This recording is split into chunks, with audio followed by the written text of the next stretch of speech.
Diego Simeone aurait annoncé qu'il quittait l'Atlético Madrid après leur sortie douloureuse de la Ligue des Champions face à Arsenal. La nouvelle intervient après ses commentaires émouvants suivant le match qui ont suscité une grande inquiétude chez les supporters. Maintenant, les gens se demandent ce que cela signifie pour l'avenir du club. Laissez-moi vous expliquer ce qui s'est passé.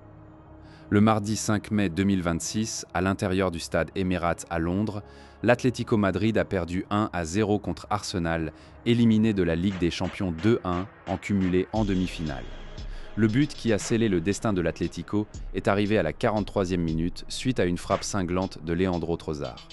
Jan Oblak a réussi à repousser le ballon, mais il est tombé parfaitement pour Bukayo Saka, qui attendait au deuxième poteau pour le repousser au fond des filets. Un but, un moment.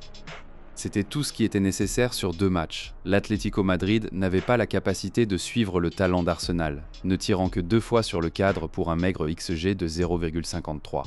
Pour une équipe qui avait marqué 34 buts sur 16 matchs de Ligue des Champions cette saison. Le 3e plus haut total de la compétition. Rester pratiquement silencieux sur 180 minutes contre Arsenal a exposé quelque chose de profond. La puissance de feu était là dans l'effectif. Mais quand l'enjeu était le plus grand, les munitions se sont taries, et puis Simeone est entré dans la salle de presse et a dit ce qu'il a dit, s'adressant aux médias après le match. Simeone a prononcé des paroles qui portaient le poids de 15 ans. Si nous avons été éliminés, c'est parce que notre adversaire méritait de continuer. Ils ont été cliniques en première mi-temps et ont mérité leur place. Mais ce que je ressens, c'est la tranquillité, la paix.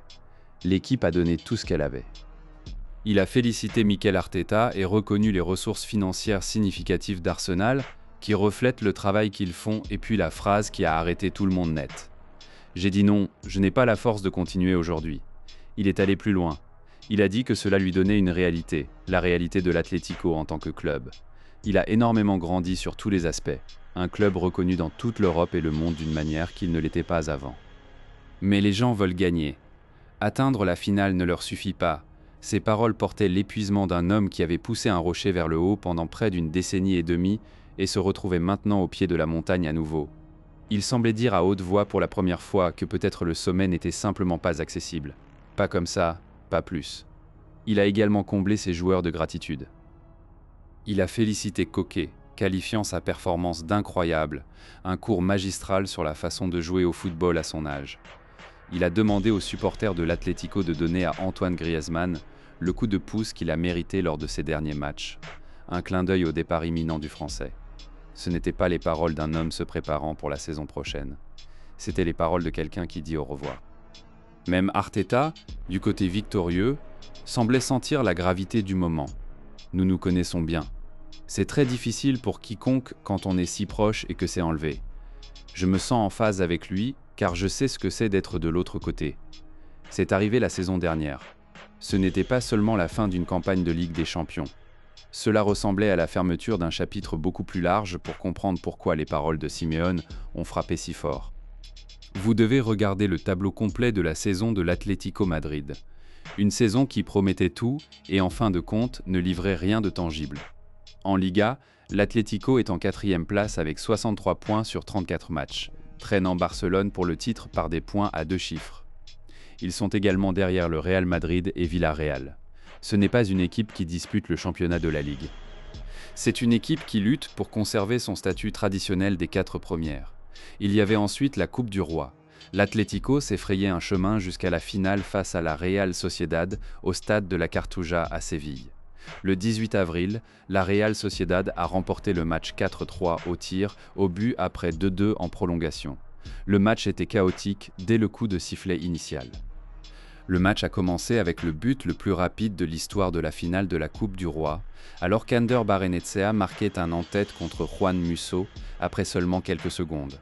Adamola Lookman a égalisé au 19e minute, avant que Mikel Oyarzabal n'a converti un pénalty à l'arrêt de la première mi-temps pour mettre à nouveau Sociedad en avant. Tard en deuxième mi-temps, un coup miraculeux de Julián Alvarez au 83e minute a envoyé le match en prolongation puis au tir au but. Mais lors de la séance de tir au but, Alvarez et Alexander Sørloth ont tous deux échoué leur tentative et Pablo Marín s'est avancé et a marqué le but vainqueur pour la Real Sociedad. Perdre une finale de coupe au tir, au but est douloureux en soi, Mais pour Simeone, c'était un trophée que son club n'avait pas remporté depuis la saison 2012-13 et sa première finale de coupe en 13 ans. Le fait que son équipe avait perdu 5 de ses 6 derniers matchs domestiques avant la finale peignait le tableau d'un effectif fonctionnant sur les réserves, essayant désespérément de concourir sur plusieurs fronts et échouant sur tous. La Ligue des Champions avait été la dernière bouée de sauvetage, le dernier espoir pour toute la saison. Après avoir battu Barcelone en quart de finale, avoir atteint la demi-finale pour la première fois en 9 ans, il y avait une géniale croyance que cette année pourrait être celle où Simeone conquérait enfin la compétition phare de l'Europe. Le seul trophée qui lui a toujours échappé, la baleine blanche, et puis Arsenal a éteint cette flamme à Londres. Malgré leur performance, ce n'est pas suffisant pour masquer la déception de la saison, qui a également vu l'Atlético perdre en finale de la Coupe du Roi et traîner Barcelone pour la couronne de la Liga par des points à 2 chiffres. 3 compétitions, 3 échecs, 0 silverware pour la 5e saison consécutive. Le dernier trophée de Simeone a été remporté en 2021, quand l'Atlético a remporté le titre de la Liga. 5 ans sans trophée, c'est une éternité dans le football moderne, surtout quand 364 millions d'euros ont été dépensés pour de nouveaux joueurs au cours des 2 dernières saisons. Mais avec peu à montrer pour cela, c'est le genre de dépenses qui exige des retours. Et les retours n'ont pas venu. Après la perte de la finale de la Coupe, Simeone avait essayé de remotiver ses troupes. Nous avons un beau défi devant nous. Nous voulons la Ligue des Champions et nous ferons tout notre possible pour la remporter, avait dit le capitaine. Mais maintenant, même ce beau défi a disparu. Et avec lui, toute raison pour Simeone de rester pour apprécier l'énormité de ce départ potentiel. Vous devez comprendre ce que Diego Simeone a construit à l'Atlético Madrid de rien. Le 23 décembre 2011, Simeone a été présenté comme le nouvel entraîneur de l'Atlético Madrid, succédant à Gregorio Manzano, qui avait été licencié la veille suivant une défaite face à l'Albacete 3e division en Coupe du Roi. Le club était un désastre. Il ne concourait pas au sommet du football espagnol, encore moins du football européen. Ils étaient une arrière-pensée, une équipe qui causait occasionnellement des surprises mais ne menaçait jamais l'ordre établi. Barcelone et le Real Madrid dirigeaient la Liga comme un duopole privé et personne, absolument personne, ne s'attendait à ce qu'un homme argentin change cela. Mais Simeone l'a fait et il l'a fait spectaculairement. Sa première saison s'est terminée avec l'équipe remportant l'UEFA Europa League en battant l'Athletic Bilbao 3-0 en finale à Bucarest. En quelques mois, l'équipe de Simeone a remporté la Supercoupe de l'UEFA après avoir vaincu Chelsea 4-1. Il ne faisait que commencer. Il a construit un effectif de joueurs sans nom autour de Diego Godín, Philippe Luis, Miranda et Gabi et les a transformés en guerriers qui pouvaient rivaliser avec les clubs les plus riches de la planète. En 2014, ils ont remporté le championnat d'Espagne pour la première fois en 18 ans et la manière dont ils l'ont fait n'était rien de moins que miraculeuse. Sous Simeone, l'Atlético a accumulé 90 points en Liga, dépassant son record de 1996 de 87, ce qui rend la saison 2013-14 la plus réussie de l'histoire du club. Cette même saison, ils ont atteint la finale de la Ligue des Champions. Ils étaient à quelques minutes de la victoire, avant de concéder un égaliseur tardif au Real Madrid, qui a remporté en prolongation. 2 ans plus tard, ils ont poussé le même adversaire au tir au but à Milan, mais ont à nouveau été refusés. 2 finales, toutes 2 contre les bruyants voisins de l'autre côté de la ville. Toutes 2 se terminant dans la déception qui aurait brisé des hommes et des clubs moins solides. Mais Simeone a continué. Il a reconstruit, réinventé et revitalisé l'Atlético encore et encore. Il a remporté la Liga 2 fois, la Coupe du Roi, 2 UEFA Europa League, 2 UEFA Super Cups, ainsi qu'étant finaliste 2 fois de la Ligue des Champions de l'UEFA.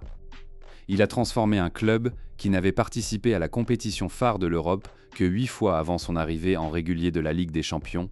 Il a brisé le duopole du Real Madrid et Barcelone, forçant le monde à reconnaître l'Atlético comme une 3e force du football espagnol. Le 2 mai 2026, Simeone a atteint son 1000e match de sa carrière de manager, dans une victoire 2-0 contre Valence. 1000 matchs, 1000 batailles menées avec cette gesticulation sauvage sur la ligne de touche, cette intensité brûlante dans la zone de coaching qui est devenue l'identité visuelle de toute la philosophie de l'Atlético Madrid. Mais les dynasties, même les plus résilientes, ont une durée de vie. Et sans aucun silverware depuis la saison 2020-21, il est légitime de se demander si Simeone peut ramener ses sommets à Madrid. Alors que le soccer dans le monde subit des changements, Le jeu a évolué, les dépenses aussi. L'Atlético a essayé de suivre, dépensant généreusement pour Julián Alvarez pour 81 millions de livres sterling depuis Manchester City en 2024, pour Adam Lukman, pour Thiago Almada, mais les résultats n'ont pas suivi. Ce n'est loin d'une équipe défensive vintage de Simeone. Et bien qu'il ait essayé de suivre les dépenses du club, les transformant en une attaque plus dynamique que le style défensif qu'il est connu pour faire, le résultat est toujours le même. Venir court en Europe, le football est un sport de ce que vous avez fait récemment. Et en ce qui concerne l'Atlético Madrid, la réponse est pas assez. Les commentaires cryptiques de Simeone après le match n'ont pas surgi du vide. Les rumeurs de changement à l'Atlético Madrid se sont accumulées pendant des mois, conduites par des forces à l'intérieur et à l'extérieur du club. La structure de propriété à l'Atlético s'est décalée quand Apollo Sports Capital est devenu le nouvel actionnaire majoritaire d'Atleti et il y a un appétit pour le changement. Contrairement au régime précédent, les nouveaux propriétaires n'ont pas la même connexion émotionnelle à Simeone et veulent amener quelqu'un qui peut fournir un souffle d'air frais. Dans le calcul froid de l'investissement privé, la loyauté et l'héritage cèdent le pas aux métriques de performance et au retour sur investissement. Et par ces métriques, le dossier récent de Simeone ne s'ajoute tout simplement pas. Le directeur sportif au changement, le directeur sportif longtemps en poste Andrea Berta, un allié proche de Simeone, est parti pour Arsenal l'année dernière et a été remplacé par Matteo Alemany. Les deux ne se sont pas exactement bien entendus. On prétend que la relation entre les deux est tendue. Alemany a déjà fait ses devoirs. Il est dit qu'Alemany est un grand admirateur du manager de Villarreal Marcelino, qui n'a pas de contrat en été. Des pourparlers avec le sexagénaire ont déjà eu lieu. Et ce n'est pas la seule option. Le manager de Bournemouth, Andoni Iraola, également sans contrat, est également sur la liste restreinte d'Alemany. La planification de la succession n'était pas un secret. Dès janvier 2026, des rapports ont émergé selon lesquels Diego Simeone courait un risque sérieux d'être licencié par l'Atlético Madrid à la fin de la saison, avec la planification de la succession déjà en pleine action. Mais il y avait toujours une mise en garde. Étant donné le statut légendaire de Simeone, il ne serait pas congédié sans cérémonie. Il recevrait un départ digne de son statut en tant que l'une des plus grandes personnalités de l'histoire de l'Atlético Madrid. Et les départs autour de Simeone peignaient le tableau d'une ère se dissolvant en temps réel. Antoine Griezmann rejoint l'Orlando City SC à la fin de la saison en tant qu'agent libre. Griezmann, l'homme qui incarnait l'identité offensive de l'Atlético pendant une bonne partie d'une décennie se dirigeant vers la MLS. Les paroles touchantes de Simeone après le match d'Arsenal, demandant aux supporters de donner à Antoine la reconnaissance qu'il avait gagnée, ressemblaient à un adieu, non seulement pour le joueur, mais pour l'ère qu'ils ont partagé ensemble. En Espagne, les rumeurs se multiplient selon lesquelles l'entraîneur de l'Atlético pourrait quitter le club après près de 15 ans. Si les Colchoneros n'avaient pas atteint la finale, le talk-show de football El Chiringuito l'appelait la dernière danse de Cholo à Londres. Et la danse, comme il s'est avéré, s'est terminée quand la musique a cessé. Arsenal a remporté, l'Atlético a perdu, et le rideau est tombé. Il peut être difficile de se détacher d'une institution du club. Et il est clair que l'Atlético Madrid essayait quelque chose de différent. Mais s'il ne pouvait pas remporter les grands honneurs cette saison, alors que Barcelone et le Real Madrid ne sont pas à leur meilleur, il est difficile de voir quand cela se produirait. Il y avait même une brève période où il semblait que la relation pourrait durer. En mars, Diario AS a rapporté que Diego Simeone et l'Atlético Madrid continueraient ensemble pour la saison 2026-27 avec le directeur sportif de Simeone Matteo Alemany et le directeur général Carlos Bucero déjà en train de travailler pour construire l'effectif de la prochaine saison. Il y avait même une attente que Simeone et le club s'assoient après la saison et discutent d'un renouvellement potentiel d'1 an jusqu'en 2028, mais c'était avant la déception de la finale de la Coupe del Rey, avant la défaite des demi-finales d'Arsenal, avant que la saison ne s'effondre dans un autre vide sans trophée. La réalité dont Simeone a parlé lors de cette conférence de presse d'après-match. Il ne parlait pas seulement du club, il parlait de lui-même. Alors, nous y sommes. Le plus long mandat managérial d'un des clubs d'élite européens stare à son point final. Le contrat de Simeone au stade Metropolitano expire en 2027. Il n'a pas besoin de s'en aller. Mais tout sur ce moment, l'épuisement dans sa voix, la finalité de ses paroles, la spéculation incessante, les dynamiques de pouvoir changeantes au club pointent dans une direction. Et il y a une destination qui a été chuchotée pendant des mois. En novembre 2025, avant un match de Ligue des Champions contre l'Inter Milan, Simeone a été inhabituellement candide. L'entraîneur argentin a ouvertement admis que son rêve à long terme est de prendre la responsabilité de l'Inter, le club où il a autrefois brillé en tant que joueur. « Je peux m'imaginer manager là-bas un jour. Je pense que cela arrivera », a-t-il dit. Ces paroles n'étaient pas des phrases jetables. Simeone a joué à l'Inter Milan de 1997 à 1999, remportant la Coupe de l'UEFA 1997-98 dans un côté dirigé par Ronaldo en attaque. Son lien émotionnel avec ce club est profond. D'ici février 2026, les liens s'étaient durcis en quelque chose de plus concret. Selon la source espagnole El Chiringuito, Simeone aurait conclu un accord de pré-contrat avec l'Inter. Le président de l'Inter, Beppe Marotta, a publiquement nié les rapports, les qualifiant de fausses nouvelles sans aucun doute et exprimant sa confiance dans l'entraîneur actuel Simone Inzaghi. Mais les rapports ont persisté. El Chiringuito TV a rapporté que Simeone pourrait se séparer de l'Atlético Madrid à la fin de la saison après avoir passé 15 ans avec le club et que l'entraîneur-chef argentin serait ouvert au déménagement à l'Inter Milan. L'Inter Milan n'est pas la seule option sur la table. Chelsea et l'équipe nationale d'Argentine pourraient être ouverts après la Coupe du Monde. Considérant que Lionel Scaloni a presque démissionné plusieurs fois en tant qu'entraîneur de l'équipe nationale, l'idée de Simeone rentrer à la maison pour mener l'Argentine, une nation où il a remporté 106 sélections en tant que joueur, le premier à atteindre 100 apparitions internationales pour le pays, serait une conclusion poétique de l'une des grandes histoires managériales du football. Il a remporté la Copa América en 1991 et 1993 en tant que joueur et guider l'équipe nationale sur la scène mondiale serait un héritage entièrement différent. Après la Coupe du Monde, il y aura un manège managérial à de nombreux clubs autour du monde. Donc, c'est un moment où l'Atlético Madrid pourrait considérer son propre avenir alors qu'il y a aussi d'autres options dans le monde où Simeone pourrait finir. Le moment s'aligne presque trop parfaitement. Mais peut-être que la partie la plus révélatrice de tout cela est les adieux qui se passent déjà autour de lui.